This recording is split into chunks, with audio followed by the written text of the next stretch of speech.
ایک دوست نے آتے ہی ایک بات کی طرف توجہ دلائی ہے کہ حجاج کرام اللہ کے گھر میں جا رہے ہیں، ان کے لیے کوئی بات آپ کہہ دیں۔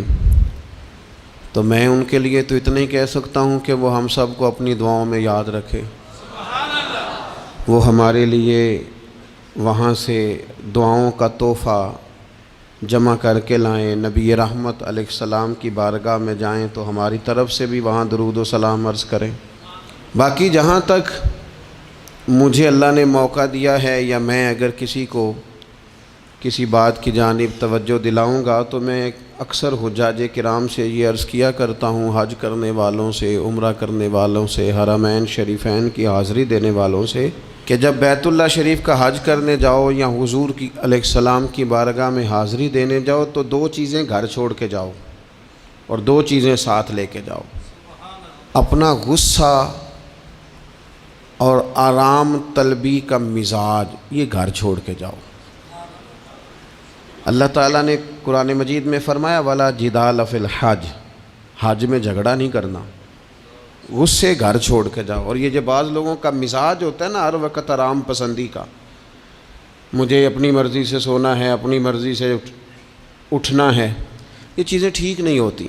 اور پھر میں نے دیکھا ہے، آپ ان لوگوں کو دیکھیں نا جو یہاں سے پہلے کراچی جاتے تھے، پھر وہاں سے بحری جہاز کا سفر کرتے تھے، ہفتے ڈیڑھ میں وہ وہاں پہنچتے تھے۔ اب تو حاجی کے کپڑوں کی استری خراب نہیں ہوتی تو مکہ آ بھی جاتا ہے، بیت اللہ شریف کی زیارت نصیب ہو جاتی ہے، لیکن پریشانی پتہ نہیں کس بات کی ہے، اتنے ڈسٹرب کیوں رہتے ہیں۔ تو آرام کا مزاج اور غصہ یہ دو چیزیں گھر چھوڑ کے جانی ہے، اور ساتھ کیا لے کے جانا ہے؟ ذوق شوق کو لے کے جانا ہے، ادب اور احترام کو لے کے جانا ہے۔ وہاں ذرا ذوق سے رہیں، ذرا تازہ دم رہیں، بجھے بجھے نہ رہیں۔